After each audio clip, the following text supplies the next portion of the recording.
अस्सलामुअलैकुम और वेलकम है आपका आज की वीडियो में। आज की वीडियो बेसिकली जो मैं बना रहा हूँ ये एक केस बहुत हाईलाइट हुआ है, खास तौर पर इंडियन मीडिया में, जहां पर सीमा हैदर जो है वो एक औरत 4 बच्चों के साथ इलीगली एंटर हो गई थी और उसका हस्बैंड सऊदी अरेबिया में काम करता है और उसके हस्बैंड से हम यहाँ पर मिलेंगे और हम A to Z स्टोरी जानेंगे कि एक्चुअली में हुआ क्या है, क्या हुआ था, क्या मामला थे, सीमा से कैसे शादी हुई, 4 बच्चे हुए, वो यहाँ पर था, उसके बारे में उसको क्या मालूम था कि जब सीमा यहाँ से गई है, क्योंकि इंडिया तो इसको बहुत कुछ और तरह से डील कर रहा है, और तरह से बात कर रहा है इसके बारे में।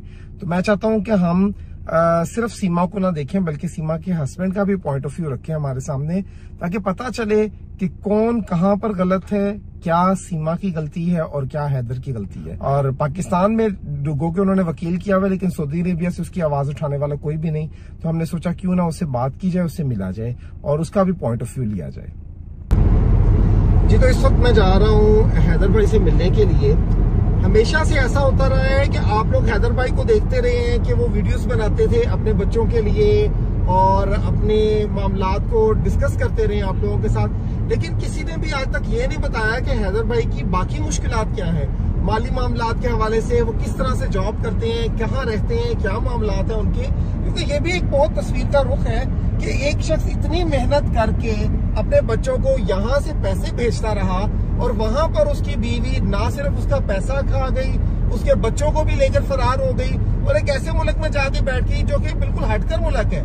ये उधर सऊदी अरब, दुबई या कोई और जगह होती तो हमारी एक्सेस बहुत इजी थी, लेकिन हम इंडिया में हमारी एक्सेस उस तरह से नहीं है, तो वो वहां चली गई है।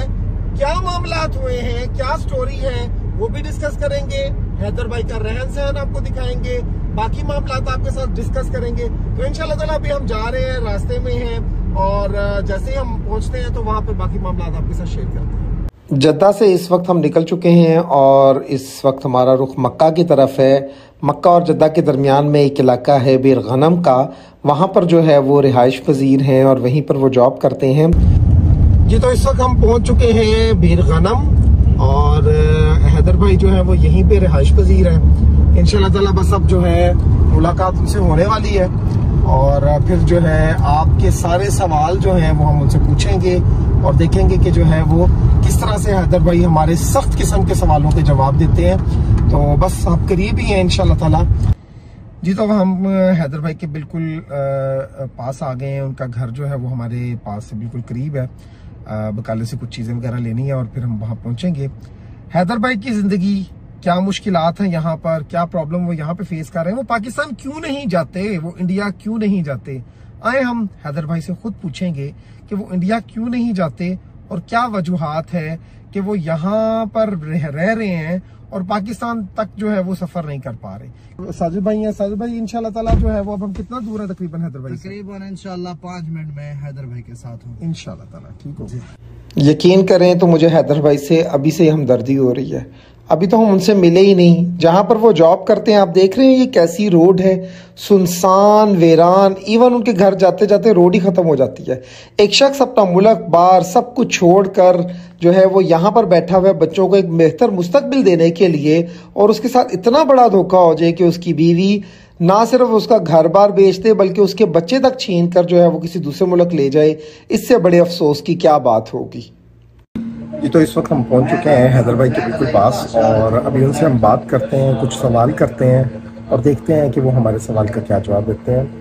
अभी जब हम आए थे तो वो इंडियन मीडिया को जो है वो इंटरव्यू दे रहे थे और इंडियन मीडिया की सबसे बड़ा प्रॉब्लम ये है कि वो बात पूरी सुनते ही नहीं है। जब आप अपना मौक़िफ़ पेश कर रहे होते हैं तो वो जो है वो उसको काट देते हैं, वो सिर्फ अपनी बात करते हैं। क्या सीमा को वापस भेजना चाहिए इंडिया को या ये वहीं रहे? इस क्वेश्चन का रिएक्शन देखें किस तरह से दिया उन्होंने। करते हैं ना, ये बस बोलते हैं बिल्ली की तरह, सीमा ऐसे है, सीमा खुश है तो रहने दो। क्यों रहने दे भाई? पाकिस्तान गए लीगल तरीके से आए तो आप उसको भगाओ ना। आपकी सरकार को हम कितने रिक्वेस्ट कर रहे हैं। जी तो इस वक्त मैं बैठा हूँ हैदर भाई के साथ और काफ़ी डिटेल में डिस्कस हुआ है, बहुत सारी बातें मैंने इनसे पूछी हैं।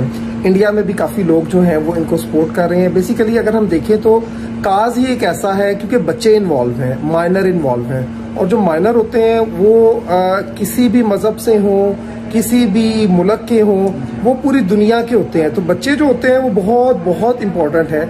इस केस में सबसे बड़ा जो अगर आप देखें कोई विक्टिम है तो वो बच्चे हैं, क्योंकि हैदर भाई जो है वो यहाँ पर हैं, अपने काम पे मसरूफ हैं, उनके बच्चे जो वाइफ है वो चली गई है वहां पर। जो मेजर है वो तो अपने मुताबिक काम कर रहा है, लेकिन असल बात ये है कि जो बच्चे हैं वो सबसे ज्यादा इफेक्ट हुए हैं। उनकी तालीम का मसला बना हुआ है, उनके माहौल का मसला बना हुआ है। तो हैदर भाई आप क्या कहेंगे अपने बच्चों के बारे में, अगर कोई बात करना चाहते हैं तो? बिल्कुल भाई, आपके चैनल थ्रू हम यही लोगों को मैसेज दे रहे हैं कि कहीं से भी हमें देख रहे हैं कि हम काम कर रहे हैं अपने जोर शोर से, जो आगे आ रहे हैं। अभी इंडियन जो है साक्षी मैम है वो भी काम कर रहे हैं, आप लोगों ने देखा, आपकी बात भी शायद मेरे ख्याल से हुई। बिल्कुल बात हुई जी, वो भी बहुत अच्छा काम कर रहे हैं। और भी जो है वकील साहब हैं उनके साथ हैं, सीनियर है, काम हो भी रहे। मगर लोगों का सवाल है, आप बोलते हैं पाकिस्तान क्यों नहीं आते? हाँ। भाई कुछ मजबूरियां हैं इंसान के अंदर, क्यों नहीं आ सकते? आप खुद परदेश में हो। हाँ सही बात है। तो इसीलिए हम थोड़ा जो है कंफ्यूज हैं कि बच्चों को लेकर के। हाँ, बच्चों के लिए अगर आ रहे हैं बच्चे तो मैं आज अभी शाम की फ्लाइट भी पकड़ के मैं जा सकता हूँ। ये मैं 100% आपको कह रहा हूँ कि मैं क्यों नहीं जाऊंगा जब तक बच्चे नहीं आ रहे। पाकिस्तान में रोशन अजीम साहब है, वो भी काम कर रहे हैं, आपको पता है। तो मेरा जाने का मेरे ख्याल से तो अभी मकसद नहीं है। चलो 2 रुपए आ रहे हैं, आप लोगों को पता है, बच्चे गए, घर बेच के चले गए, पैसे थे बिल्कुल 0 पे बैठा कर चले गए। आपको पता है 2 रुपया पैसा पाकिस्तान का हालात है, ऐसे महंगाई है।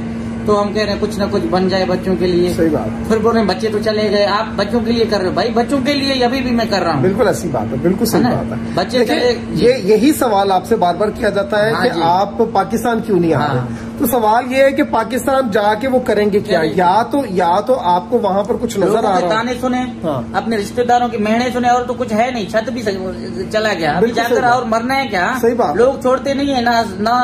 देखिए, अगर आपने बच्चों के लिए कोई लड़ाई लड़नी है, अगर लीगल लड़ाई लड़नी है, अदालत में जाना है, तो कम से कम आपके पास पैसा तो होगा तो करेंगे ना। यहाँ से जाकर जॉब छोड़कर अगर आप वहाँ बैठ जाएंगे तो क्या काम होगा? कोई भी किसी को 1 रुपया देने के लिए राजी नहीं है। तो यहाँ पर एटलीस्ट रहकर अगर वो फाइनेंशियली तौर पर वकील साहब की भी फीस पे करनी है, सारे मामलात करने हैं, तो ऐसा तो नहीं ना है। बच्चों को अगर बुलाना है, उनको रखना है, बाकी मामलात भी करने हैं, तो उसके लिए यहाँ पर होना इनका जरूरी है। लेकिन अक्सर औकात आता जी इंडिया क्यों नहीं चले जाते? हाँ, बस ऐसे ही बातों में। क्या इंडिया जाना इतना ही आसान है? क्या इंडिया जाकर वहाँ के मामलात, वहाँ पर इंडिया के जो हालात हैं, क्या वहाँ पर जाके वैसे जाके बैठ जाना है? क्या किसी किस्म की कोई वहाँ पर जो है वो जरूरियात नहीं है? क्या वहाँ पर कोई अदालत कार्रवाई नहीं करनी? तो यहाँ से अगर ये जाना है, कोई इतना इजी प्रोसेस नहीं है कि बस मुंह उठा के हम चले गए वहाँ पर। बातें करना बहुत आसान होता है, वहाँ पर जाके मामलात को देखना और तरह से होता है। आप यकीन करें, हम जिस रास्ते से यहाँ पर आए हैं, जहाँ पर ये अपना काम करते हैं, ये जो इनकी जॉब है, वो कोई आम रास्ता नहीं है। जितनी यहाँ पर गर्मी होती है, जितने यहाँ पर मामलात होते हैं, ये बड़ी हिम्मत की बात है। और एक शख्स इतनी मेहनत से यहाँ पर कमा रहा है और उसके घर भी चला गया, उसके बीवी बच्चे भी चले गए, और उसको आप बातें भी सुनाए ऊपर से कि वो ये नहीं कर रहा, ये हो गया मामला। ये मुश्किल वक्त किसी पर भी आ सकता है। अगर आज हैदर भाई मुश्किल में है, तो आप अगर ये सोच रहे हैं कि ये बातें कर आप हैदर भाई के जज्बात को या उनको जो है वो तंग कर रहे हैं, ये परेशान कर रहे हैं, तो ये मत सोचें। कल को ये वक्त किसी पर भी आ सकता है। तो अल्लाह ताला से डरना चाहिए।